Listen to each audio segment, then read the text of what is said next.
Hi, this is Karen Walby Solomon, and welcome to my podcast, Crushing On. Welcome to episode 14.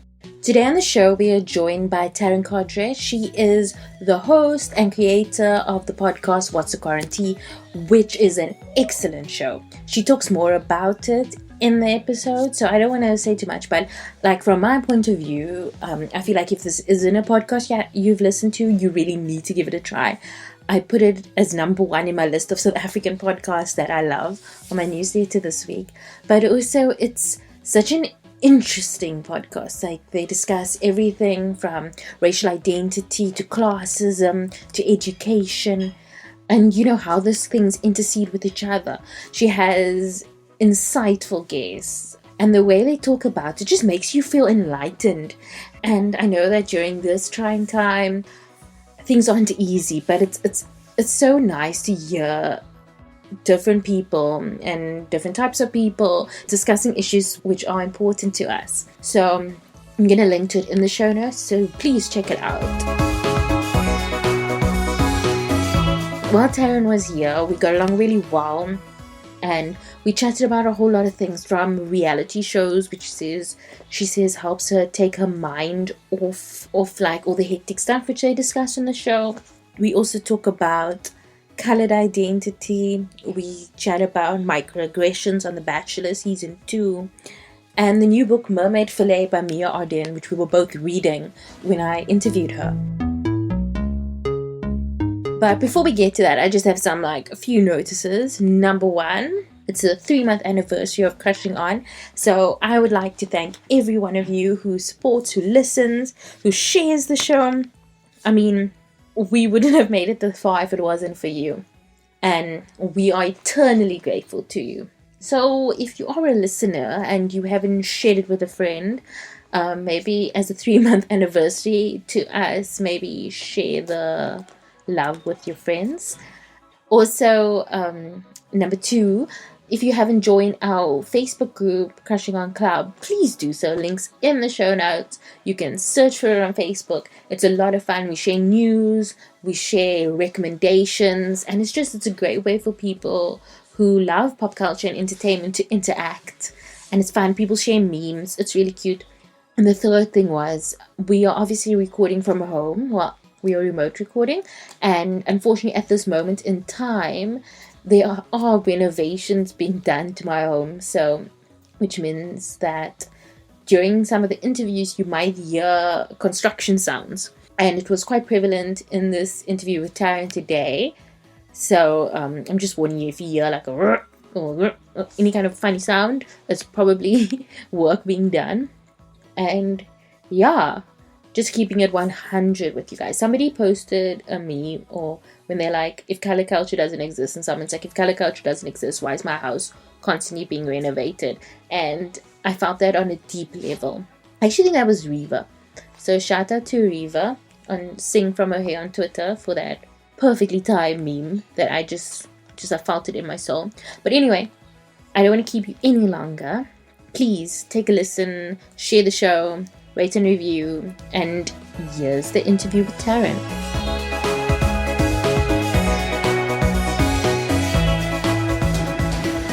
Hi Tarryn, thank you so much for joining us. How are you? Hi Karen, thank you so much. I am well, how are you? I'm okay, can't complain. So have you been keeping busy during the quarantine? Well, like yourself, I started a podcast.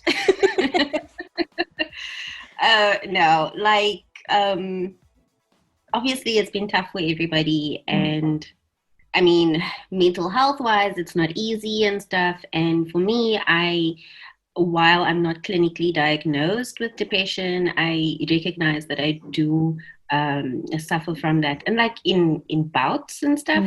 And I didn't want that to be a huge point of contention for me during this period, because I knew it was going to be tough, especially because I'm like in a long distance relationship and I haven't seen my partner since the first week of Jan. Oh my gosh. So it's been rough, but I decided to start my podcast because it was something that I wanted to do with my business in any case.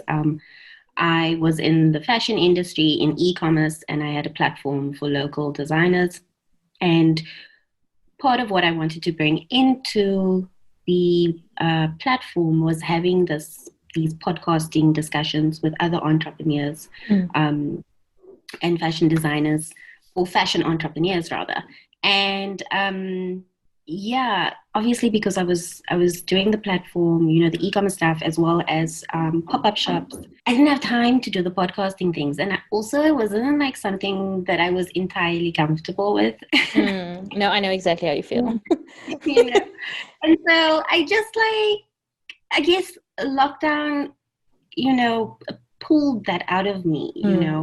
I think it's managed to do that for a lot of us. Where we're doing things that we wouldn't have thought about doing, and we surprising ourselves with how interesting ways on how we are dealing, and innovative ways of even managing depression and stuff like that. So basically, yeah, that's how I've been dealing with lockdown. I created a podcast.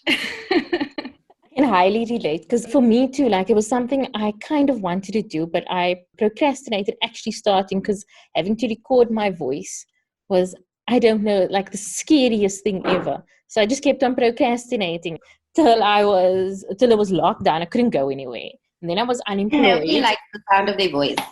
No, definitely. It was so funny for me that I went into this, because I hated interviewing people before, because I hated transcribing because the sound of my voice. And I was like, oh, I have to listen to the sound of my And now it's like, okay, now I want to do this every week. We have to constantly listen to the sound of my own voice. One of your episodes, I think you were talking to Ling, and you were talking about phone voices and how your accent changes. The code switching, Yeah.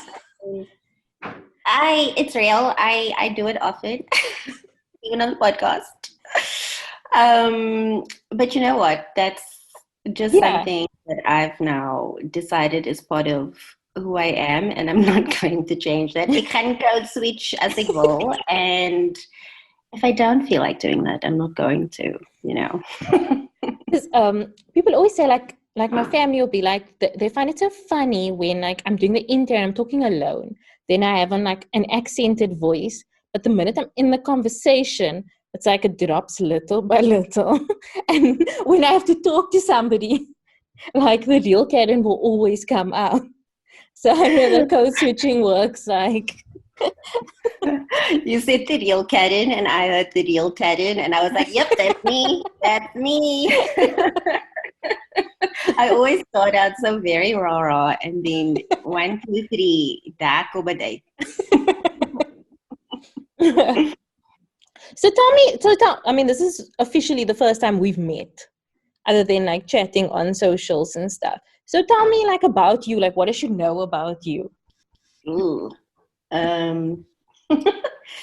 Okay, let me give you the socially acceptable version. Basically, I am a 35-year-old Black woman. I am an entrepreneur. I've been an entrepreneur for the past 5 years now, it's been a hell of a ride, to be honest. It's hectic. Like, we also live in a space where it's not always accessible for people of color to understand how entrepreneurship works. When I came into the space, obviously the landscape changes. So even with podcasting now, I'm meeting new podcasters like you and whatever because of the hashtags that I'm putting out, and obviously the content that's being shared and whatever, so it works in the same way with entrepreneurship. And so meeting all these people, I saw how extremely white these places are, first of all.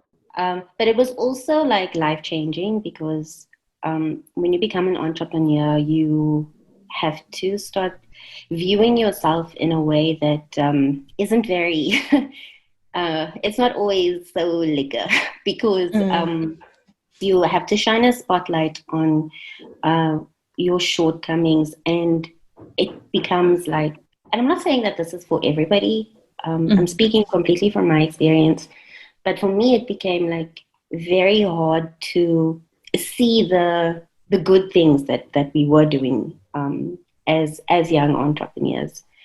I had a business partner as well, and yeah, it was interesting to grow in that space. And I'm still doing that. That hasn't ended. And because I can't see myself going back to corporate as much as I am like craving a salary, like steady month to month salary. There's also things that I wouldn't have been able to do, like travel the world and, or not the world, I just went to Europe, but like I wouldn't have been able to do that for months on end if I didn't have a business that was so mobile. And yeah, there's just like a lot of things that you get to learn about yourself, and it isn't always pretty. But there's also like you tend to take stock of the things that are like super important. And when there is a win, it's like, confetti flying everywhere, even if it's like just something small, like getting into a program. Because your business plan was like, up to scratch and stuff, like that means a lot because you're getting feedback from these people whom you like admire, who have been, doing amazing things within the space. And yeah, so there's obviously pros and cons wherever you go. But about me, that's me on a very sort of surface nutshell kind of thing. I think you're going to have to ask more in-depth questions for anything else. So, you were saying that, being a person of color in majority white spaces, how did you deal with that? Not very well. Obviously, from an external point of view, it looks fine on the outside, but on an internal point of view, it's hectic because you have to censor yourself. Otherwise, you're not going to get invited to certain circles. And for me, my whole thing was that I wanted to be a person on my own. Well, that's how it started out. As you move along, you realize that you can't do things alone. You have to bring people in and widen your network and collaborate. And so collaboration has become like a huge tenet of how I work. I believe that's the only way that especially, Black folks can come together and create a different bar for ourselves, in terms of how we relate to each other, how we support each other, and how we can eventually thrive together. And being in a predominantly white space within entrepreneurship, I kind of just had to take in what I needed and let the rest go. And it was very important for me to not just collaborate with any person that wanted to come in, because I feel like a lot of times when white people want to work with us, they do it from a place of wanting to outwardly show that they are quote unquote woke. I hate that term, but to get the point across. It's like for cookie points, and I don't feel that they necessarily do the internal work to appreciate our presence in working with them. And I think also people don't realize that, especially working with people who are strong on wanting to decolonize things, like, you can't just come into this space and think like, oh, I'm going to get brownie points because I'm working with people who understand the dynamics of intersectionality and stuff like that. And I'm just going to ride on that wave until I've sort of gotten everything that I need out of it, because ultimately, like, heads are going to bat, because I'm not going to take your cuck, first of all, And so I feel like a lot of people don't like get it. And so I think, like, to a certain extent, I do put off a slightly rough exterior that white people like to call sassy. And and I'm fine with that because you need to know your place with me. I don't think that you can just come in and use me, for clout. I'm not I'm not your token black. I'm sorry. So that's how I feel about working in those spaces. I just kind of make, and I think like for a lot of us, we do take in what we need and discard the rest, Yeah. which is the microaggressions, like I said, the cloud seeking stuff. It's yeah, I think we take what we need and we leave what we don't. I have such a problem with microaggressions. So like I can't. For me, it's like I think I'm very polite, but I can never be anyone other than myself. So if I'm not happy with something you say, I'm going to say something about it, which doesn't always bode well. And then you usually see the people who play the game are the ones that get promoted, or the ones that get the opportunities, which I suppose is frustrating because as people of color, we have to as we have to kind of toe that line, which is kind of unfair because why should we be anyone less than ourselves in our workplaces? Yeah, I mean, but honestly, what you're going to do. Yeah. And that's why it's important for us to create our own spaces. But of course, the economic advantages, they don't lay with us, Yeah. for the most part. And so I also don't blame people who feel that they do have to toe the line to get ahead. I mean, at the end of the day, that's your bag. You gotta survive. And if you are in a position where you can take the risk and go against the grain, then sure. Please, like, if you ever feel that you are in that position, please do it that way and don't do it the way that I do, which is just like, telling everybody they be. So, okay, I don't do that. I do it in subtle ways. But it's just like, I mean, it's dependent on what you are willing to take. Everybody has a certain threshold, I think. And I feel like sometimes people don't even know that these quote unquote microaggressions are actually happening. And, microaggressions is such like a funny label because is it micro when it feeds into the greater experience of who we are and what we have to deal with? I mean, it's not micro when it's like something you experience every day at every point, from the economic majority or those who hold the economic majority in this country. So I think we actually had this conversation. I think I had it with Ling. It's actually that everything is a macroaggression, and it's why, like, sometimes it seems like we overreacting. It's not an overreaction. It's a reaction because, like, this shit happens day in and day out. Like, what do you expect? Just because you don't, experience discrimination from a racial point of view or from a gender point of view doesn't mean that these instances don't occur, and they are violent. I actually just had a conversation with a guest of mine on my show yesterday, Zoe Black, and we were talking about like how when you are in a position to recognize discrimination, it is your job to stand up. Like, okay, it's obviously it's up to you if you're going to do that or not, but like ethically, morally, it's your job to stand up when something is not right. And I mentioned, but if you are stuck in an echo chamber that feeds a narrative that you are not used to because you haven't experienced discrimination, how do you know that what you're doing is wrong?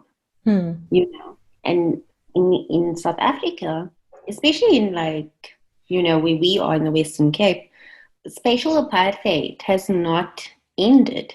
And Mm. so people still operate within these silos. And yes, there are certain Black folks who rise above and into the ranks that, quote unquote, matter.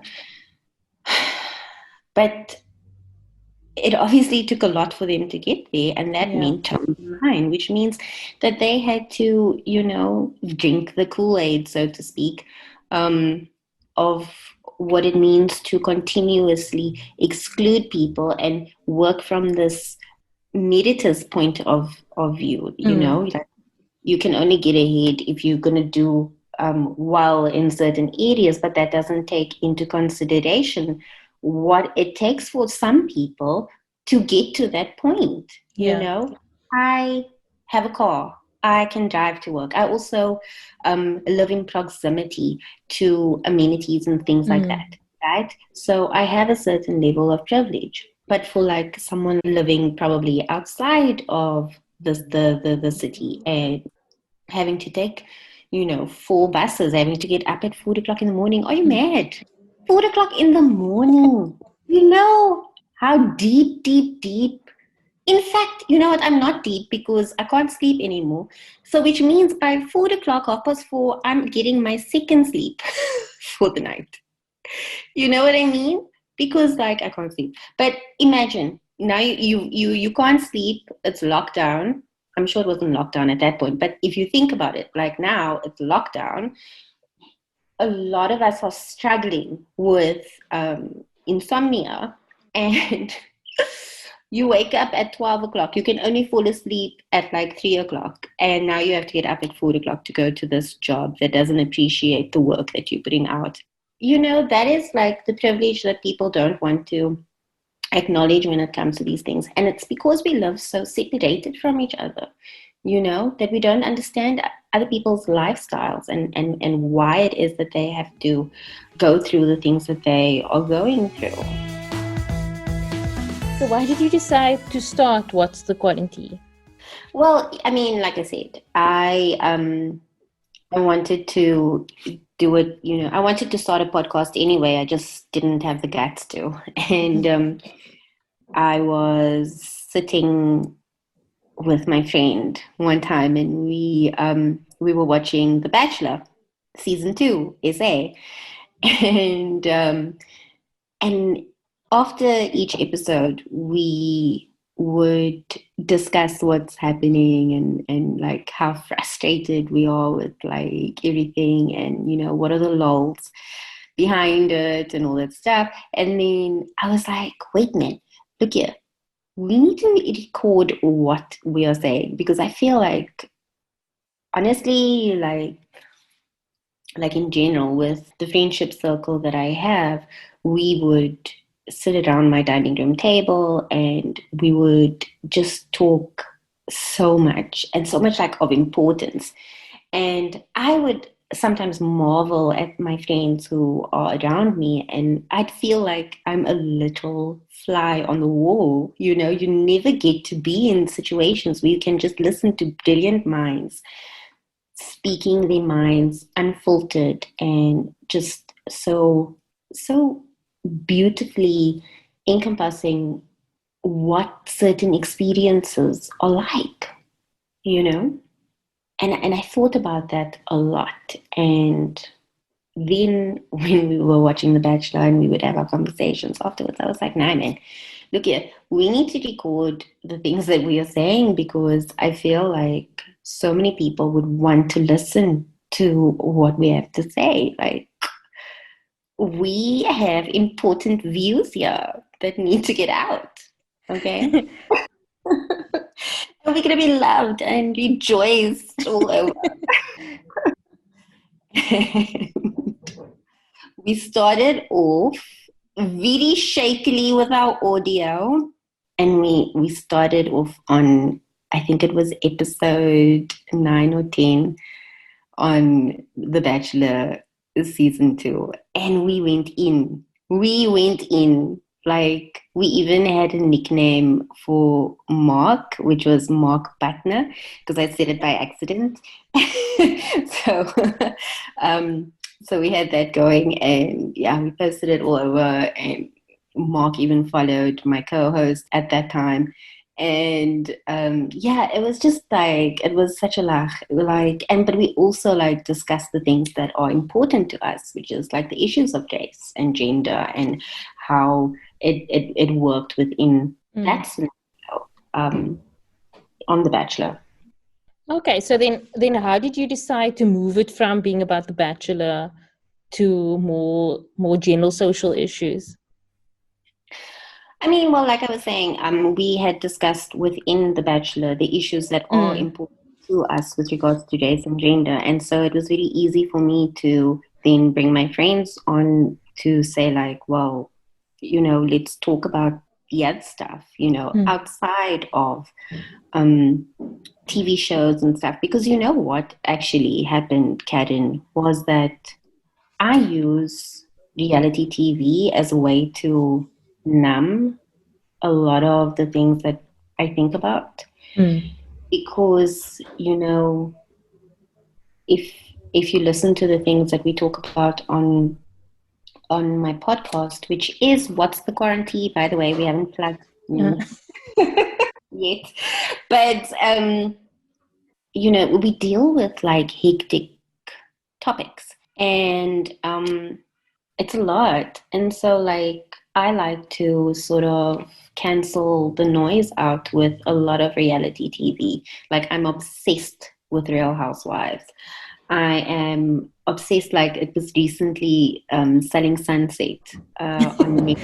It was like amazing. And then, of course, there was Love is Blind and, of course, The Bachelor.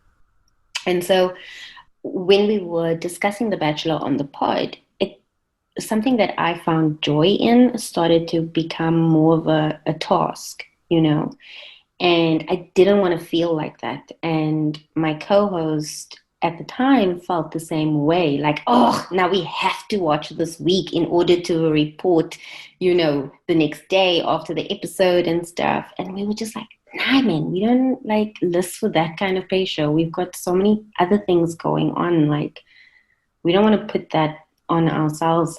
And so I said, like, well, you know what? I want to talk about like other things. And it wasn't that difficult, like I said, because we had spoken about those kind of issues within the entertainment episodes that I had. It was really easy to go into that because people know me. They know how I am. Like, I don't like to waffle about and stuff. And it was really easy to get into the content that I'm doing right now. So you were saying that through the hectic stuff, you kind of numb it by watching reality shows. So you said you like Real Housewives. I love the Real Housewives. Did you watch all of them? No, not all of them. I watched like Beverly Hills and Potomac and Married to Medicine. Oh, is that separate? It's still part of Bravo. Okay. So it's like the same kind of format. Oh, okay. So which one did you say is like the best one if you want to like start watching? If you want to start watching, I would say, if you want to start watching now, I would say probably go with Potomac. But the thing is, like, you have to watch from the beginning, man. Like, because the storylines are so like, because the housewives interact over the franchises. So if you want to... crossovers and they don't they do some with Married to Medicine and Real Housewives of Atlanta. They cross over sometimes because they're based in the same city, but with the other ones it's more like crossing over in terms of Twitter fingers and petty beef that they have with each other, and so there's a lot that I miss, but I know that there's a lot that's gone on, and so it's nice to like get in on it from the beginning so that you like, I don't know, I don't like to miss out on stuff. I am okay. No. I'm the same. Like, I can never start watching something now. Like, I would have, because I started watching Beverly Hills, but I watched like some of the first season and I was like, I'll get back to this again. There's just so many episodes. But I do like the kind of drama that they have there. It's like it's manufactured, but they're so good that it looks real. You know what I mean? Like they've got a good way of balancing like the reality of it and the supposedly planned. Yeah, and I think it's difficult with Beverly Hills because so many of them used to be actors Mm. or are still actors. And so you never really know if they're just doing it for the soap factor of it all. But either which way, it's still liquor to watch. I'm sorry, like, and I know it's problematic because we're capitalizing on women and stereotyping women as being catty and bitchy and stuff like that. But I mean, sometimes it's just liquor.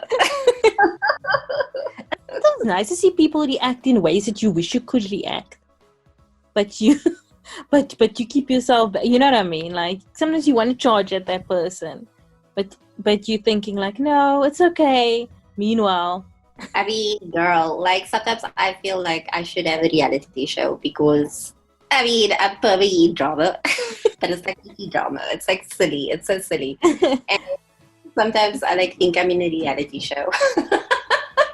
But I mean, I don't know. It's fun. It's nice. It's just it's mindless fun, you know. And yes, sometimes it can be problematic. Well, all the time it's problematic. But I mean, it's just a way to decompress in a sense. so what else do you enjoy like watching other than The Real Housewives? So I am obsessed with true crime, and even within podcasting, true crime was like I love true crime podcasts. You know, some of my favorites are from Tenderfoot TV, which you know they've done shows like the Atlanta Monster, the Zodiac Killer, and Up and Vanished, and it is just so like I marvel at how beautifully produced these shows are. So I enjoy true crime, and of course the true crime on Netflix. And one of my other favorite shows are shows based on true crime as well, like Narcos and Narcos Mexico. In fact, actually, I prefer Mexico over the original Colombian one. And yeah, what are the other shows? Selling Sunset. That's a great one. That's a decent one. Tell me about this. I saw it. It's about women selling, being like real estate peoples. Tell me Yeah, more. they real estate agents, and it's about them selling stuff. But then it's also about the cattiness between the women and all that. um, I think there's it's also they live on such a level of wealth that is so seemingly unattainable at my level right now. I'm not saying that I'll never get there because I'm gonna be a rich bitch one day. I'm sure of it. But I mean, it's so like far removed from where we are. It's something else to watch, but it's basically the same premise, just within the industry of real estate, you know, and just exorbitance of money. The money is just like it's ridiculous, and yeah, it's just so removed. Yeah, so that's why I like it. Yeah, I don't know how else to explain that. But it is like also like, if I was in that position, what would I do? Because I know when I was watching The Real Housewives and Carl had a birthday party for a child. Carl and I don't know the blonde one, Taylor. Anyway, they had birthday parties for their children, and I was like, if I was a rich person, would I give my child diamonds?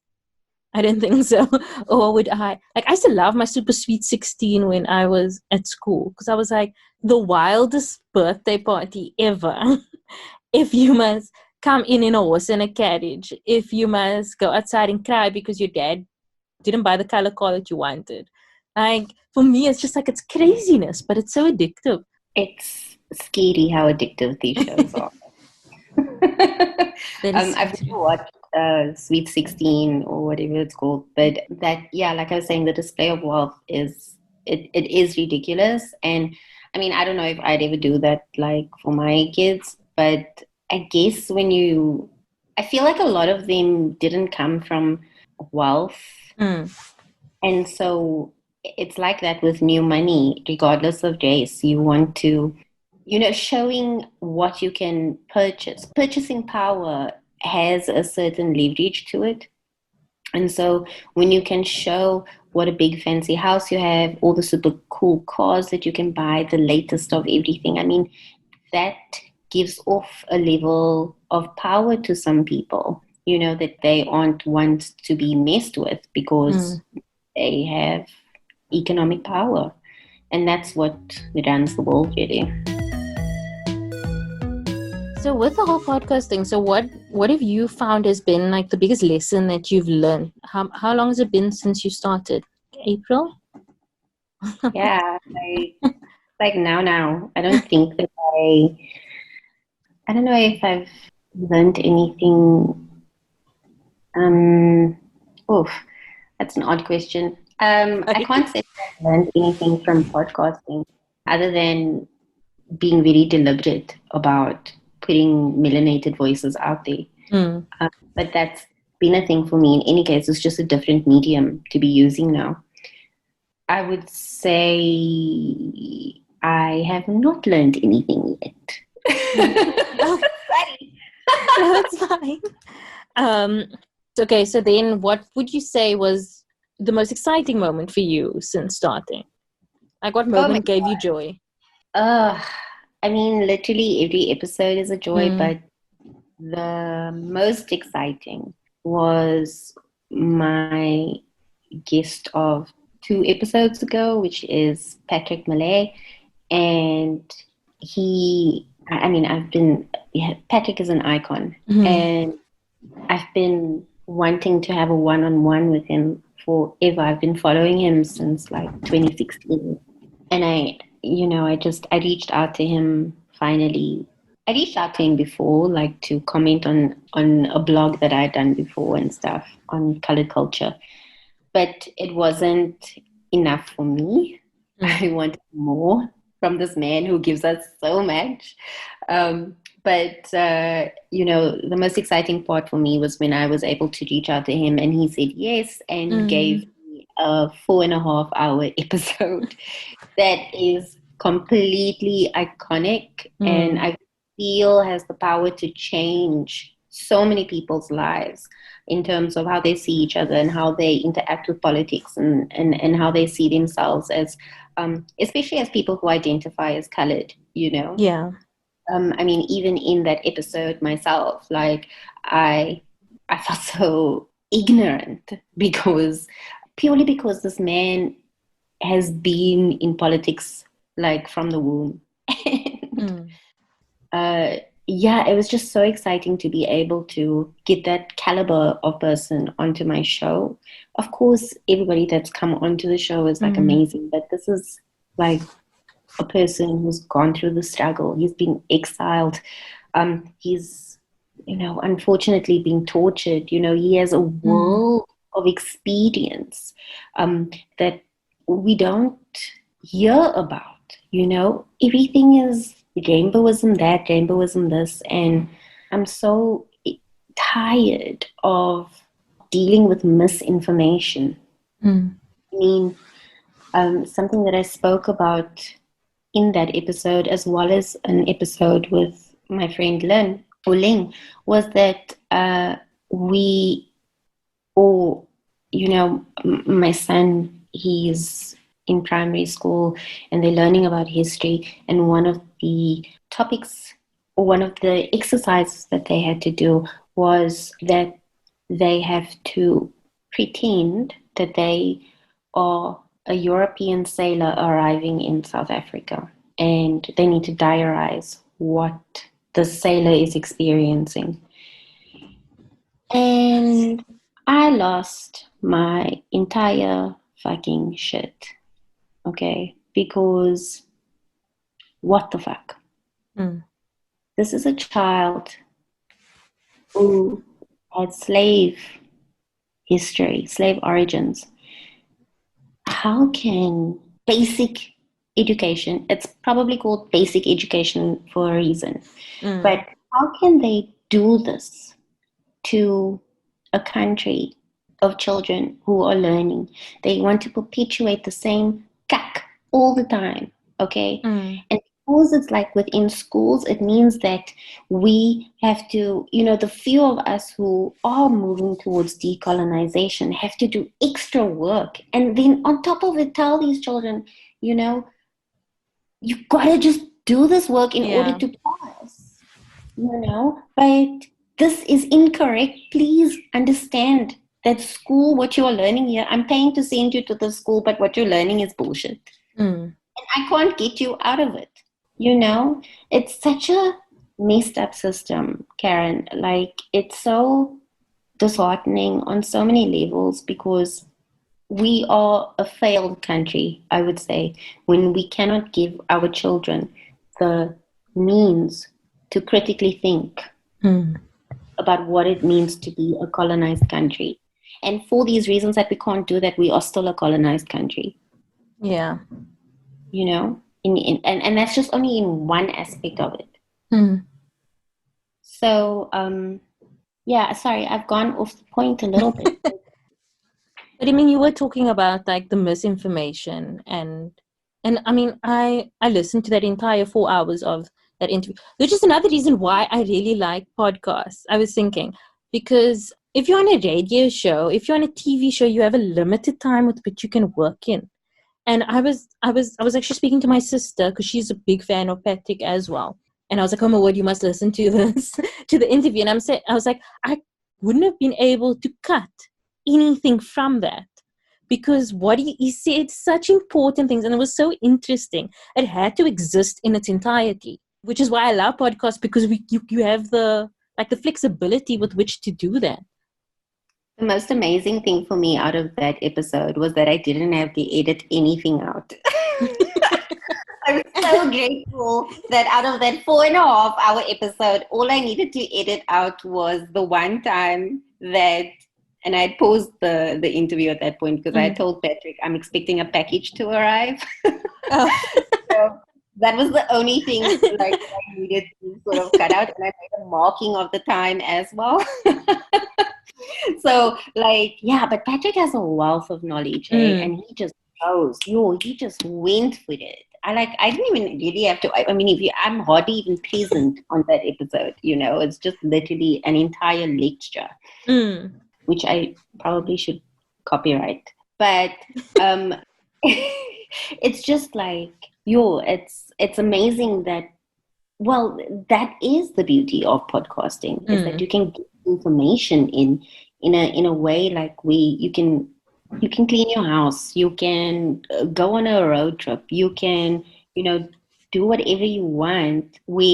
Not a lot of activity is required from you, and so you can take in information in a different way, and also the information that you're getting is not necessarily the information that is going to be on the mainstream. It's why I hate radio. I find it so plastic and surface, and the people who go on radio and have these personalities and make money from being completely problematic and stuff like that. I find that so disgusting. And so I do hope that this medium of podcasting does take off within South Africa. And not from this, like, I've seen some of the podcasts going around in South Africa, and it's all, again, surface bullshit. But you know what? The nice thing is now is that you, as the consumer, can decide what you want to. Yeah. And that is the beauty of podcasting. Because I was thinking, as you were saying, you're like saying it's a lecture, and I'm like, it's such a great way to democratize like education. Because before you want to go to a lecture, you got to either pay or you've got to make your way to some campus somewhere, which is probably far. And that's the only way you kind of get that information. Like, yes, things change with TED Talks and that kind of stuff. But, here, there's so many other ways to get access to information. Podcasts are free. You can listen, you can get all this information for free. which is amazing. Absolutely. And for me, the number one thing is that I always say on my end as well is that, bitch, I ain't go to university. Okay, I did go 3 times and never finished any of my degrees. But the fact is that the way it's set up is so elitist, and the language that is used is not always inviting.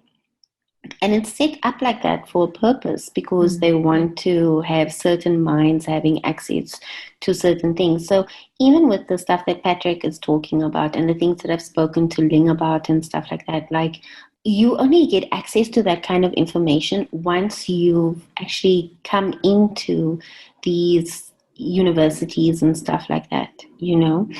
And so it's up to persons who went to these elite universities to give us the information, but then they also can't because, hello, struggle, survival, you know.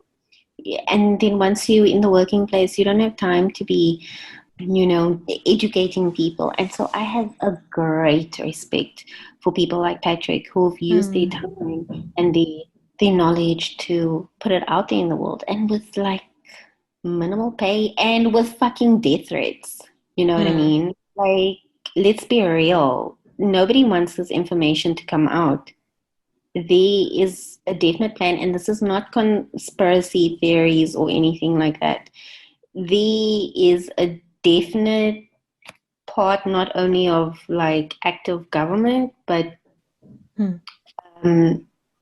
people who fund government and the old regime that's still very much a part of the current National Party, leading party, that has vested interest in keeping South Africans dormant to what our actual history is, you know? So, yeah, that's what I have to say about that. So now that you've had Patrick on, who would be your dream guest next? Are we talking? Oh my God. Issa Rae. Ah! I would die to have Issa Rae as a guest on my show. I would you it took you like a second, like you didn't even pause. You just like, I don't need to think about it. This bitch has everything going on. Okay. She started on YouTube. She, you know, put a show out there and got picked up on HBO and just completely killed the game. I feel like she's a pioneer almost for millennial stories coming up, you know, and millennial Black stories coming out. And I think we don't have that same kind of ability here in South Africa, but it serves as inspiration, you know, to be deliberate about what we're putting out there. And so, like, one of the things that I always try to push with this platform that I have is that we need to amplify melanated voices and amplify melanated South African voices, and deconstruct the things we think we know, because we don't know everything. yeah. And so it's important for shows like yours and shows like mine to give representation for the people that, or for the communities that we come from. So if you had to describe What's the Quarantine, how would you describe the podcast? I would describe the podcast as a space where folks can come together and learn about each other, a space where we can share with each other. We also have a Facebook group, for example, where we discuss the episodes like after they've been released and stuff. And sometimes I ask for people to give their questions beforehand, because I do want it to be an interactive space where people feel that they're not being spoken to, more that they are a part of the unlearning and relearning things. But it's essentially a space where we need to come through and relearn, deconstruct everything that we know and rebuild it, really. Because I'm interested in a future where capitalism is not the end all and be all of our lives. I understand that we have to exist in that frame, but I don't believe that it is a space where Black people can thrive. And when I say Black people, I mean myself as well, who has a colored culture. But for me, I believe colored people are Black people. And that is something that came through with my episode with Patrick as well. Because I used to say, like, I'm politically Black but culturally colored, but I didn't really believe it because I'm so deep within colored culture. How do you separate that and all of that stuff? And with listening to how because I had posed the question to Patrick, because I feel like identity is something that people of colored culture struggle with so much, and it's debilitating to a certain extent. It was debilitating to me because, like, I can't focus on any fucking thing else, because I don't know where I'm supposed to be placed. And so I feel outside of so many things. But, when he explained things the way that he explained it, I was able to embrace the concept completely. And therefore, I can now put that in a box and be like, okay, cool. Now I can do the work that I got to do. You know what I mean?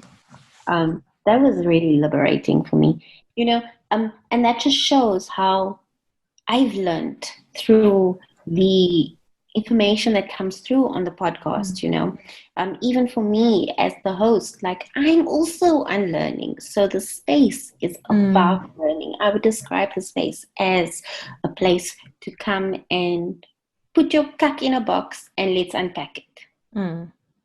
Let's throw the things that you have a problem with and let's sort it out one by one, That's what I would say what the show represents for me. And I also want to say that the name is probably going to change because we're coming out of quarantine and lockdown and stuff like that, and it's just not going to make sense anymore. So it's going to change at some point. But essentially that's what the show is about. And I think it's also specifically focused on the identity crisis of people who call themselves colored. I definitely want to focus on that end, amongst other things. But that's like where the core messaging lies. I'm a big fan of podcasts. So I think I was first drawn to the Bachelor thing because I've been watching The Bachelor. I had so many issues. So I was originally like reviewing The Bachelor when I still had a job. And that was what I was doing. And my thing is that I didn't want to listen to a podcast of white people, I'm going to say, discussing the episodes because I felt that so many of the issues was race related and they didn't see that, which is what drew me to yours. Because I thought that's interesting because we have like people of color discussing the episode. And the funny thing for me is because I listened to it again and I was like, the funny thing for me is that when you said, I don't want to watch anymore, my friend and I, we reviewed it for different publications and I'd WhatsApped her and I was like, I'm done. If this was not my job, I would be stopping watching right here. And then I listened to your episode and you said exactly the same thing. But it is great. Like someone had commented to me that what they liked about my podcast was that they're hearing someone talk about something that they're interested in, but in an accent that they know. and it's weird because like we are so I feel like we are so starved for representation. We are. Be willing to get it wherever we can because so for me it was like I want to hear women who sound like me or who come from a similar background to me talking about this thing that affected me so much. Because when I had watched that episode with, I don't know if you remember, when they were spinning the wheel. I know this was a Oh while. my God. Literally, that scene will never leave my life. It made Girl! me. I think I watched it twice because I was so mad the first time that I had to watch it again just to understand what went down. And then there was a moment when, okay, so it's been a while since I watched, so you're gonna have to deal with me. Andeline, she said that Molesa is most likely to be a liar. And then she went back and said, no, it's because you're so clever, whatever. And then Girl! when I saw Molesa's face. And then I heard it, like she said to Quinny, so she was like, they don't even really know us. Do they even know that you're doing your masters? And just that her face, and as she said that, and it triggered something so deep inside me, where people have said insulting remarks to you, and they played it off saying like, no, I didn't think you were like you because you're too pretty, or I didn't think that, I thought you were too clever for that. You know what I mean? Like, whether you knew that wasn't their initial reaction. You're firing me up now. It's so funny because that's the exact episode that I thought of when you asked me to come onto the show. Because that episode I felt defined what the fuckery was on The Bachelor season 2. I didn't watch season 1. I heard it was boring. But with that episode, what had happened was, I think Mark had asked the question, who is a liar or something like that? Or who's deceived? Something like that. Something to do with lying. Yeah, who's most likely, yeah. Who's most likely to lie? And Andeline and her little group of other white bitches had said, well, Andeline was the one that had said it, but they had agreed with her once she had said it, which was basically, I think that Molesa is most likely to lie because, it's because she's a lawyer and lawyers lie, right? But who do you think you are? And how old are you? Lawyers lie? Are you like 5? Come on. And I don't want to be like ageist. I don't think children think like that. But it's like the level of critical thinking is non-existent, Andeline. That episode like really cut deep. And it was very indicative of how white women move in the spaces. They say snarky ass shit disguised with all this niceness and damsel in distressness. And, oh no, I would never do anything like that. And, I don't like that at all. I'm sorry, you can cut that if you want. Like, I don't mind if you keep it on, like you can cut it. But like, that is such an unfair, and this is what we experience. Like, this is like how, in a way, what was put out on The Bachelor was good because we can see, basically. That's how I felt, exactly. Women who are Black are treated. And women of colored culture, who are also Black, by the way, for your listeners. And, like, I just feel like it was a great way to show that. Like, I like the fact that the producers didn't cut that, probably because they didn't even see it as a problem. And then, and this is just how whiteness operates. Once a white woman says something to a white man, he immediately believes it, regardless of the fact that she's never showed him that that's how she is. Exactly. Like, I mean, basing it based on the fact that you trust this white woman more than you trust a Black woman. And that's how it is. That's how it is. But it's so stupid. Like, how can you trust anyone in the house because they always want to make themselves feel better? Like, that's a bit dumb for me. So, I'm so glad Issa was picked as the but it does make me wonder about the bachelors they will pick for her. Because, do you watch The American Bachelorette? Well, I've only seen one season. So no, I haven't watched The Bachelorette. I've only watched the last season of The Bachelor, which I completely bowled for. They just know how to do drama. I watched the Bachelorette season with Rachel, which is the only black Bachelorette or black anything before the like upcoming Bachelor. But anyway, but then they had a guy in there who was very probably like a plant, but he was a bit racist. So he would always pick fights with the black guys in the house and then like say, I don't know why you're getting so aggressive about this. Like it was the worst. And then like once you watch it, you can see he's clearly not there for her.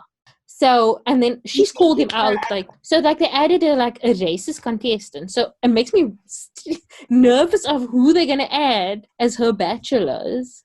That's not cool. Like it makes me stress a bit because I'm like, I hope they don't put someone using our existence for capitalism. Exactly. On your show. That's bullshit.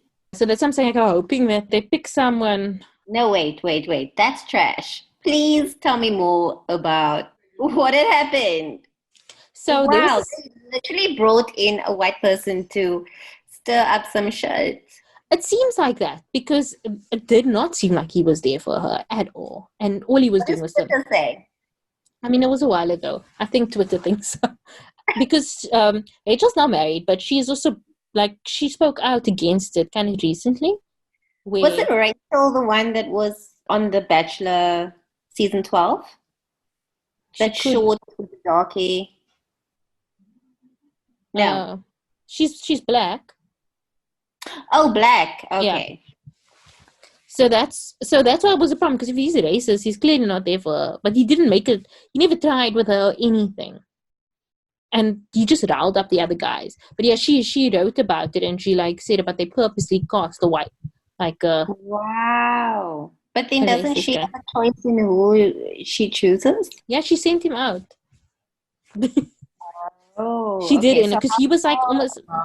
Was it in the? He got quite far, I think.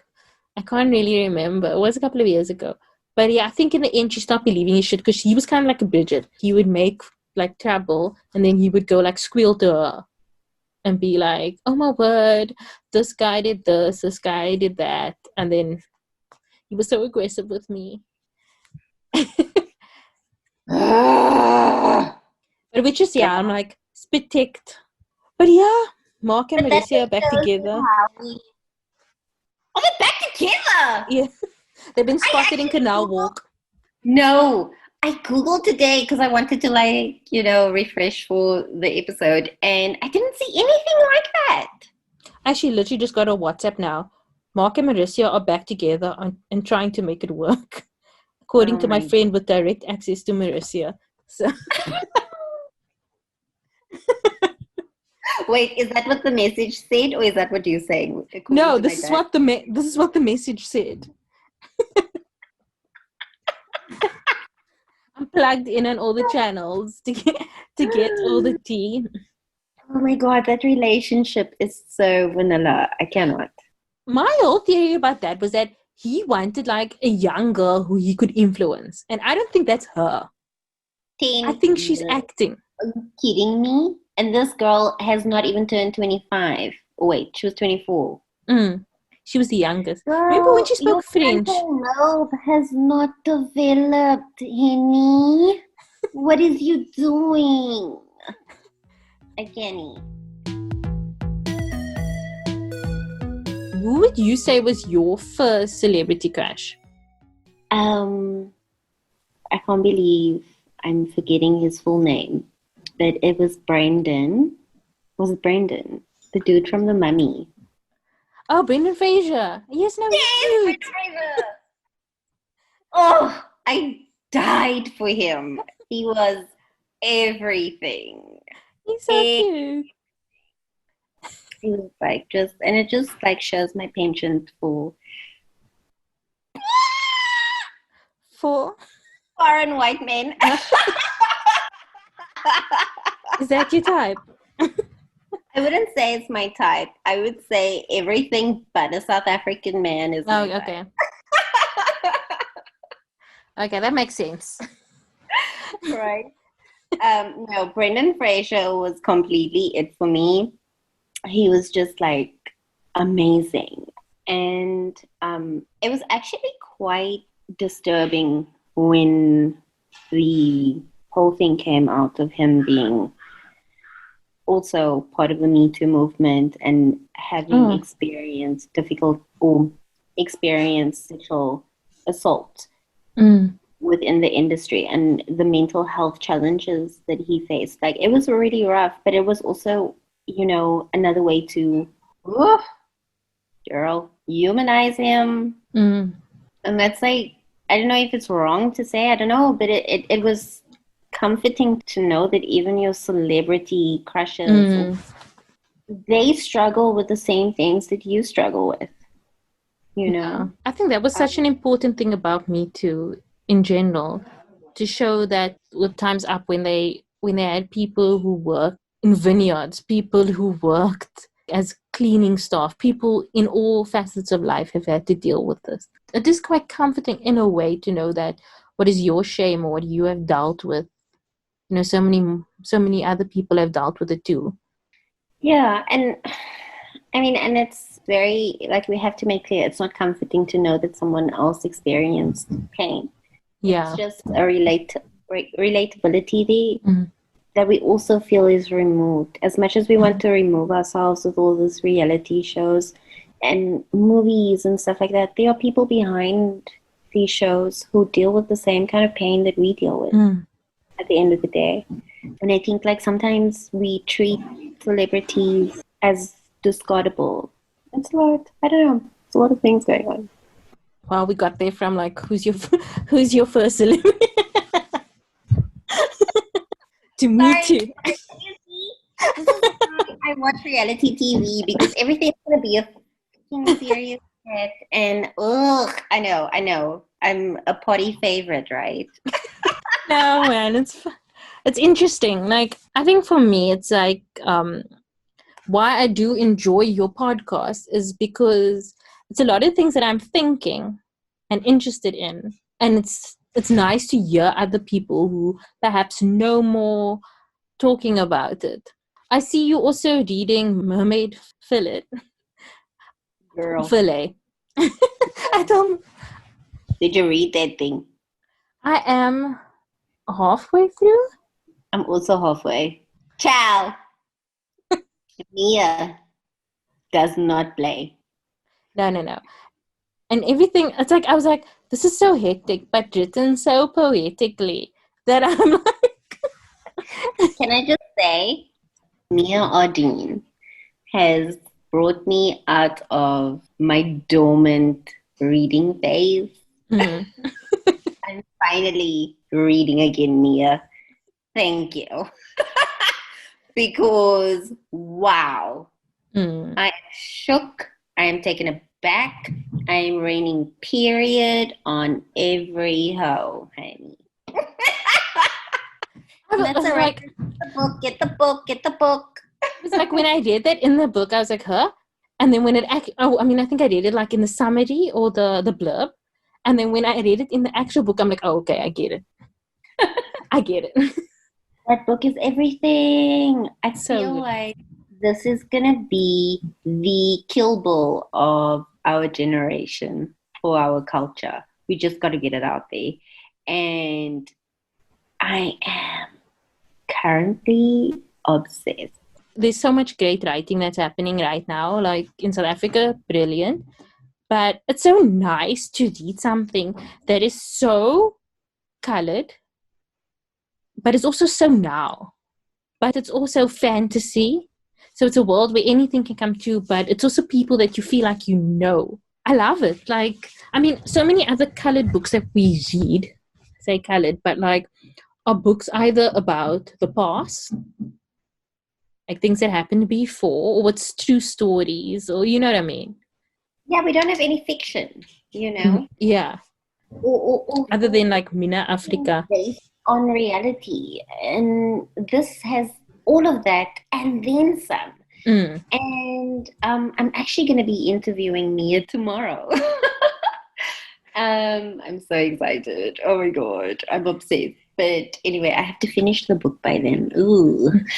Yeah, no, that book is like, the whole thing is mermaid fillet. Like, nobody thinks about eating A mermaid. Hello. It's all just romantic and Yeah. singing songs and octopuses with mermaids, right? So, what are we talking about? And I'm halfway through the book, and I'm just like, I still don't know what's going on for the record. And I don't know about you. Yeah, no, I don't think I got into the point yet where you find out. It is phenomenal. And Yeah. that's what I love about it. It's like there's such relatable topics and Mm. relatable places, you know? When you read these other novels, it's like talking about Luxembourg and Mm. Soho, all these like seemingly exotic places and stuff. And here we've got Goodwood and Woodstock. Mm. And Ravensmead. Are you kidding me? And I love that she's based it sort of on the northern suburb Mm. side.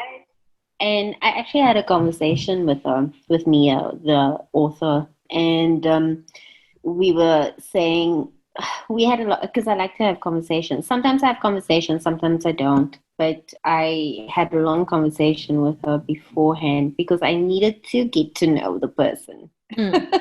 before I have the interview because I felt like this book had a level to it that Mm. deserved some introspection. Woo, chow.